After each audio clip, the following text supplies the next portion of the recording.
Do you believe in angels? Well, I do, definitely. And today I'm going to share with you how the 5 steps of prayer definitely saved my life. Today I am going to share with you like a very personal story, and and by personal I mean like there are parts of it that I am proud and parts of it that I'm completely not proud of it. So just like just bear in mind that I'm being completely vulnerable, so please no judgment, because yeah, I'm just sharing because I feel that this is a very awesome story like that happened to me. So I just want to share because I feel that it could inspire you to arise to serve with complete faith. And yes, because faith is all we need when we have big dreams and when we want to do the best that we can, and when we want to use all our talents to serve. We need a lot of faith because service it's challenging. Anyways, so today I am going to explain how I use the 5 steps of prayer to like make a very important decision in my life. So the decision I made was to quit my job to pursue my dreams. But as a background story, my job was not the most beautiful, empowering job. So some of you may know, some of you don't know. I'm from Brazil. I was born in Brazil, but my dad is American. I have a Brazilian mom and an American dad. And part of me really wanted to move to the US, specifically to New York. It is my dream to live in New York. I am very close. I'm in New Jersey. One day I'm going to fulfill my dreams. But anyways, so my dream was to live in New York. So I came. I just packed my bags and came. And it has been a story that is worthy of writing a book from it, because I have gone through so much. I've even been like homeless. It's crazy. So to support myself, I did everything that was available. And one day I was offered the opportunity to work at a restaurant, a Brazilian restaurant, which was great because yay, Brazilians, I'm Brazilian and I know the culture. Everybody is very friendly. Like you can make friends easily. So I got that job, and I was told that I was going to be like just like waitressing, you know, like celebrities, they're waitresses before they become this huge celebrity. So I was there being a waitress with my huge dreams in my heart, you know. If somebody asked, I wasn't a waitress, I'm just an entrepreneur with big dreams, supporting myself. So that was it. And but apparently after I got into the job, it was more like a bartending job, and I had to learn how to do drinks, and 50% of my job was just offering drinks to people, alcoholic beverages to people, and that was killing me. I would hate having like drunk people waste their day, their life, their soul, their energy, the energy that God put in them, just drinking, waste their money, like when there are people starving and they're just like wasting their money with drinks. Or like I would hear the stories like they would have like their kids at home and they would just spend the whole afternoon drinking. So that killed me. The environment killed me. Like I love the people, I love everyone there, everybody was so nice to me, I had so much fun, but like the actual job killed me, like spiritually. So, and another thing from bartending is that you can actually make a lot of money because tips saves lives. Anyways, so that was good. I was able to support myself. I was not homeless anymore. I found a house. So I had a job, had a house. That was the first time for me doing those things ever in my life, because before I was just like at home. My mom fed me. I had my own house, like my parents' house. So this was like me being a grown-up and figuring everything out on my own in a completely different country. So that was my job. But because I felt completely guilty from the source of the money, like being alcohol, I didn't spend the money at all. I felt like God was giving me this money for a reason, and I didn't feel like I could use it for like pleasure, you know, for like entertainment or like just buying whatever I wanted to, because I actually felt very guilty with the money. So I used the money just to survive, like food and rent and all these things. And then I saved the rest of the money, which was a lot, thankfully. especially for me that I was like, I'm trying to save every penny that I have to invest in my company, so that was great. But then I was feeling in my heart that I couldn't stay there. Like, I love everyone. My boss is literally the best boss I ever had in my life. And I just could not stay there for spiritual reasons. So I prayed because I did not have anywhere else to go. Like, my only other option that I would like was just to actually make money from my business, which is PABO, which you're seeing right now. So and actually like be an actual entrepreneur and not just like, oh, I tried to be an entrepreneur, which is what I have been trying to be for 6 years. Like, I have PABO for 6 years. Anyways, so I decided to pray about it, and I decided to use the 5 steps of prayer from Shoghi Effendi. And I prayed about it, I meditated about it, and in the 5 steps of prayer, it says that you pray, you use the prayers from the manifestation, you reflect about it, and during meditation, when you're reflecting about it, if you think you received the answer to your prayers in the meditation, you should take action immediately. And then Shoghi Effendi says, many fail here, and I did not want to fail there. So I told myself, okay, today I am going to quit. And then the 5th step, I think, is to act as though everything had been answered. So my prayer to God was that I would quit and then embark on my entrepreneurial journey for real. And my entrepreneurial journey is also my service journey, because I want to create a business that is completely revolved about service and like Baha'i principles. Anyways, so I was decided to take action immediately.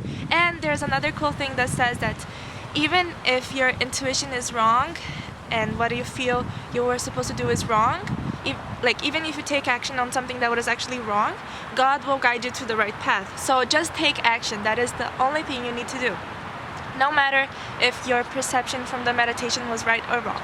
So I was completely at peace in my heart. I had saved money so I could quit my job and survive for like 6 months without having like any income coming in. So it was the perfect moment.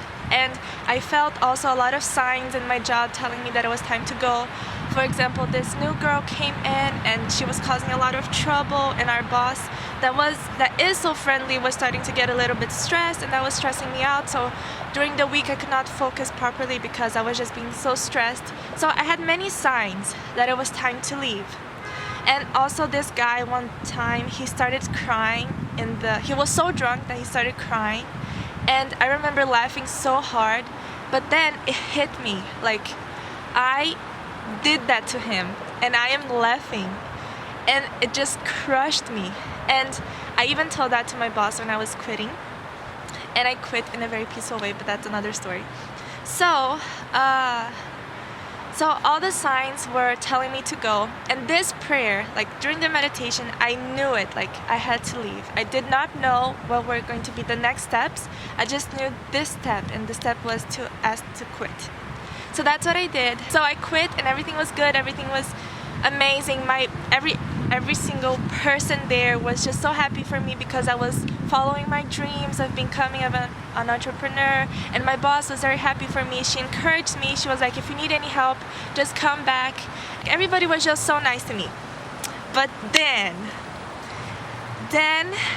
things started to get scary as like a lot. So 1 week after I quit, I had my first week of freedom where I just felt amazing. I was so inspired to work on so many things for PABO. So in that same week, I was evicted, and that crushed me. I was so scared. I was like, where am I going to live? I don't know anyone here. Everybody I know is from my job and this sweet Baha'i that I know that lives in another city. And then I was like, okay, let's stay positive. So I was like, okay, let's move to New York because that's my dream, and I'm in New Jersey, I'm so close. But the thing with where I was living is that the rent was so cheap, and I was like, oh my gosh, I'm not gonna find the rent as cheap as this. And the money I had saved up for 6 months was considering this rent at this low price. And I was like, holiness, what am I doing? Like, God, I got pissed with God. It was terrible. And like, I feel that most of my anxiety and troubles and suffering was because of my lack of faith in God. Actually, every single suffering that I felt was because of me, because I didn't have faith that God knew best what was best for me. So that was a moment of weakness, and all of my suffering was just because of that weakness. But now, looking back, I realized that I should have stayed positive the whole time, because like, now I see exactly what God was doing. So, oh my gosh, this is a huge story. So I don't think this is such a long story. I don't think I can tell it all right now. But anyways, so I decided to stay positive. Like, I cried for a few days. I got very nervous, very anxious, and I was like, what am I going to do? I just quit my job. Now I don't have a place to live. And I was like, okay, let's look for the positive things. So the positive things were that I was not liking the environment in my old house as well. My flatmates, they were very lower nature, I think you can say that. Like, the conversations were terrible, their habits were terrible, like drinking and smoking and just talking about bad things, and they were so loud I could not think, and like, I would have like the smell of cigarettes in my bedroom, and I hated it. And just their Portuguese, like, they were all Brazilians, like their Portuguese was so bad, and I was just like, my Portuguese was getting worse, like things like that. So like, at the same time, I was happy that I was being forced to find somewhere else to live, because if it was for my own wanting, I would not have been able to leave that place, because the rent was so cheap. But God knew that that place was not beneficial for me anymore. It had been, and I was very thankful for that place, but it was not good for me anymore. And gratitude is always good. So I was trying to be positive, trying to be thankful. I was thankful that I had that place, and thankful that now I was leaving because it was not good. So I was like, okay, this is my chance to move to New York. It's my dream. So I found a place in New York with the cheapest rent ever. So I went there, I called my Baha'i friend. She's an old lady, a beautiful lady. She's going to be included in the story more often, and actually I think I'm going to talk about her a lot, because I love her so much, and she's such an angel in my life. So I called her and I was like, can you come see this new apartment with me? I have to move out, and this apartment is so cheap. It's a bunch of Indian girls, they're all vegetarian, and I'm vegan. I mean, I tried to be vegan. So I was very happy that they were all vegetarian, because that was going to help me to become a proper vegan. So I was very excited about the place. So we went there. It was like a long ways from New Jersey to getting there at night. Like, I think it was 6 hours total. And I remember it was just the most beautiful, fun day. I was like, thank you, God, so much. You're so amazing. This is perfect. I got there. It was a good situation for me to live in. And then, so I tell the lady that I want it, and okay, so then we go home at night in the subway, in the train, a long time to get home. And then when I get home, I look at my Facebook messages, and she's like, I'm sorry, I sold this flat for another person, to another person. And I was devastated. I was like, God, why are you doing this to me? So right now my situation is, I don't have a job. My only place that I was considering to live, like, I looked everywhere. I sent people, like I asked people for help. Like, I did everything that I could. This was my last option, because my days of living in my house were counting down, and this was my last option. And I was like, God, why are you doing this to me? I'm homeless, I don't have a job. So that's when I started to freak out. So I remember the walk of shame. I called my boss, and by the way, everybody in my job was very happy that I was leaving to pursue my dreams, but everybody was like, Ty, you're so dumb. We're going to make so much money in Christmas. We have this Christmas tree where people just put like $100 bills on it, and people give so many tips, and there's so many parties. You're so dumb because you're going to lose so much money. And I remember thinking, oh my God, the birth of Jesus Christ, and I am thinking about all the money that I could make from tips and alcohol and people's habits of just eating and wasting food and just, you know what I mean? Like, it's the birth of Jesus Christ, and that's the focus. That's where the focus was. And I was like, no, I am completely certain that I'm doing the right decision, because this is not how I want to spend Christmas. Even though I'm a Baha'i, Christmas is a holy day. Apparently, it should be. So it's like the birth of Baha'u'llah. Anyways, so I was like, okay, no, I am completely set. This is my choice. I don't care about the money coming from this, because I honestly just really want money coming from my service to humanity through my business. Everybody has so much potential in them. They shouldn't waste it just trying to make money, you know? So anyways, other story for another day. So as I went, I had the walk of shame. I called my boss and I was like, boss, please, can you hire me back? And first of all, she loved me, so she was like, oh, that's great, but I already hired another person and I cannot just fire her because you decided to come back, and you're not even that dedicated for us here because you have your own business, which is all true. And even though I did work hard and did my best at the restaurant, everybody knows that was not my main focus. So I was like, oh my God. So I started to have an attack, like an anxiety attack. I was like, what am I going to do? So that was the lowest that I got. That was my moment of weakness. I lost complete faith in God. I was thinking to myself, I am never going to trust my intuition again, because look at where I'm at. I always know that we're responsible for how we're feeling and our situation in life, and I was like, Ty, you suck. Look at where you are. You had such a good job. You were making so much money. You were working only at the weekends. You had the whole week free for yourself. Look what you did. You're so dumb.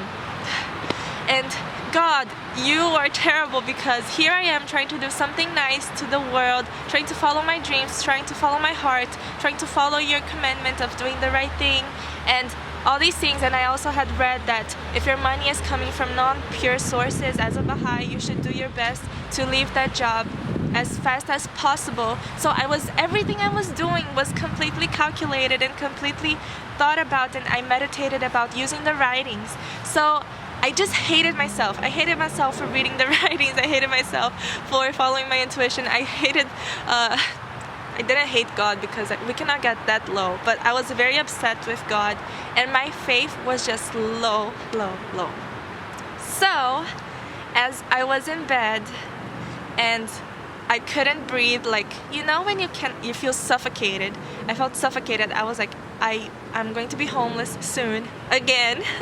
I am not going to have a job. I am going to have to work like something terrible, like I have to become like I don't know, something that is not going to be fulfilling, and I'm not going to make that much money, and I'm going to starve, and I'm going to die. So that was my thought process, and I was like, holy cow. So you know how in the writings it says that after the storm comes the rainbow. So I was in my bed crying, and then my dad calls me, and he's like, so I was talking to him. He was telling me about his day. It was his birthday, so I was like, happy birthday. And then he asked me how I was, and I started to cry. I've never cried in front of my dad, I think, in a very long time. I think the last time I cried in front of my dad, I was a baby, like a kid. And here I was crying. And honestly, first time ever, I felt so embarrassed. And then he was saying, Ty, what about your friend Patty? And like, why don't you go live with her? And I had thought about that, but I didn't want to be. Patty is my Baha'i friend that went with me to New York, and I was like, but I don't want to be a burden to her. But then I remembered that, God, your life is not supposed to be hard. You make your life hard. So I realized I was making my life hard because the easiest, most like simplest thing that I could do would just be like, Patty, can I sleep in your couch for a few days or months until I get my life together, and then I'm not going to be homeless, and then everything is going to turn out fine because I have saved money. I don't actually really need a job right now. All I need is to focus on my business. So that's what I did. I called her, and as I called her, she didn't answer because she was doing something else. So I sent her a text message like, please, she knew my story because she went with me to New York, and I was like, please, can I live with you for a few months until I get my life back together, and so I have time to actually do what I wanted to do, which was to spend 6 months focusing on my business. And she just said yes. What the heck?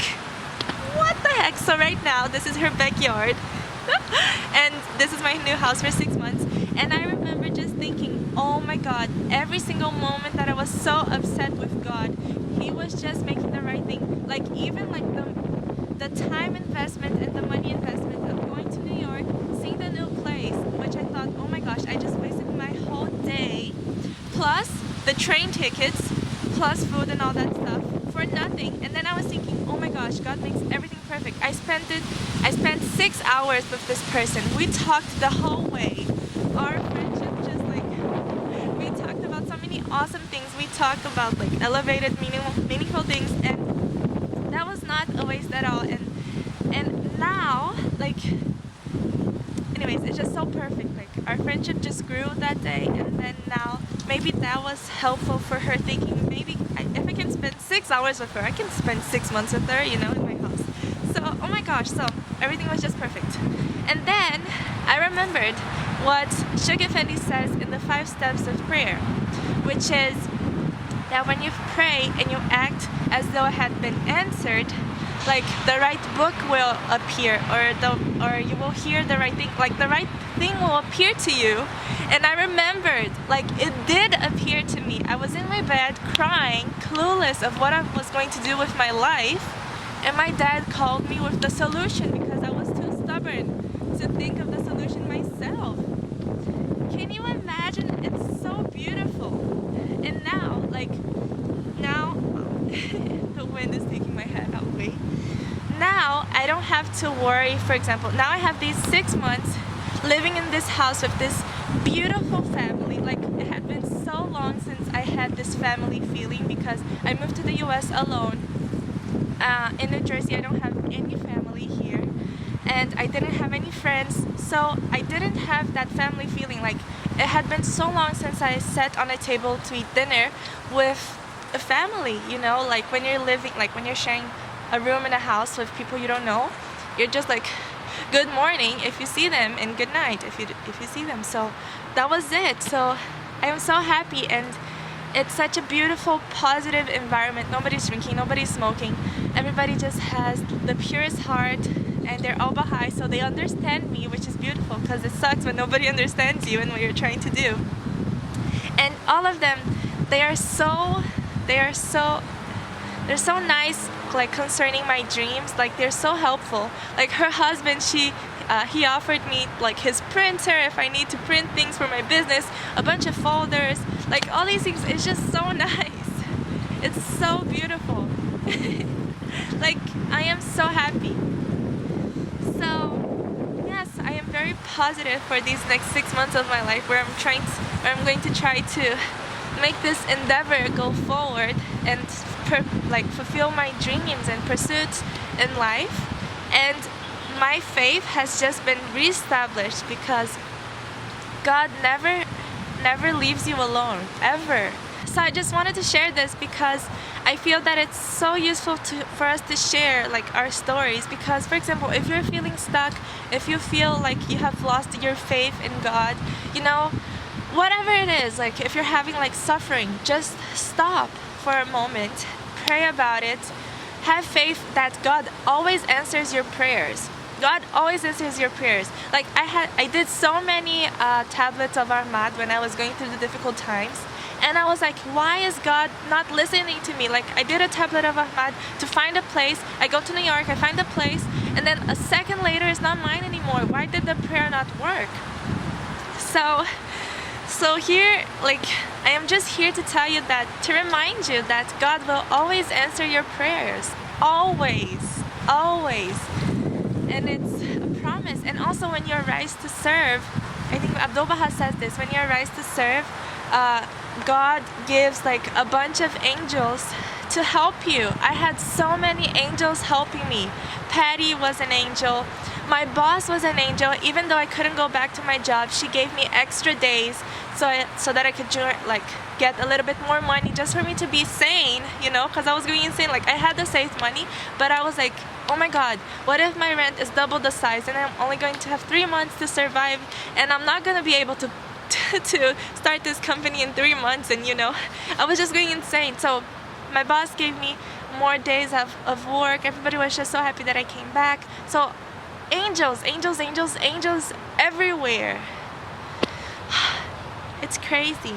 Even when things appear to be bad, it's just, or because you're too stubborn to actually do the easiest thing, the right thing, the path that God is opening to you, which is the easiest thing that you should do, because if it's easy, then it's because the path is open for you. So yes, I don't know, I just really wanted to share this. So just to summarize, I think I am going to read to you the 5 steps of prayer. So just so you remember, I already did a video on these 5 steps of prayer, so you can go there and see the video. But just to summarize, the 5 steps of prayer are: pray and meditate about it, and use the prayers of the manifestations because they are the strongest ones. Arrive at a decision and hold to this. I remember when I called my boss and I was like, can I please come back? I felt so bad and humiliated. And I remember my boss was saying, I knew you did a precipitated decision, and I knew this was the wrong idea. And I just remember thinking, no, leaving this job was not the wrong decision. You know, calling to come back was the wrong decision, because this is clearly not the place for me. Clearly, I was not made to sell alcohol for people, for them to waste their life energy, their wealth, like their youth, you know, like things that people would kill for, and they're just wasting their intellect. Anyways, and then number 3, have determination to carry the decision through. This is so important. Like, I had my moments of weakness, but I always had determination to carry the decision through. And my decision overall is to pursue my dreams, like to start this business and have a company that is like, whoa, the sun is giving me beautiful shades. But my overall decision is to actually go for it, go for my dreams, you know? And even though like I get weak sometimes and I get scared and my faith goes way down, I have this thing inside of me that I cannot give up on my dreams, because without my dreams, I don't have like much of a reason to live. I don't know if you can relate to that, but I feel that like my dreams, they are what guide me, and they're probably the most important thing for me. Anyways, so have determination to carry the decision through no matter what. No matter if you have no job, no family, no place to live. Oh Lord. So, and look, all these things happened to me, and here I am smiling and telling this story to you and telling you that everything is going to turn out fine. So clearly God is good and angels exist.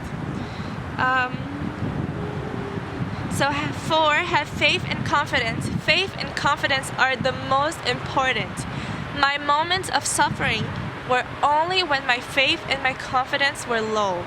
It was not because of God. It was not because of the things that were happening to me. It was all mental. My suffering was all mental. It was just my faith being weak and my confidence in myself being non-existent. So have faith and confidence. That is what's going to pull you through.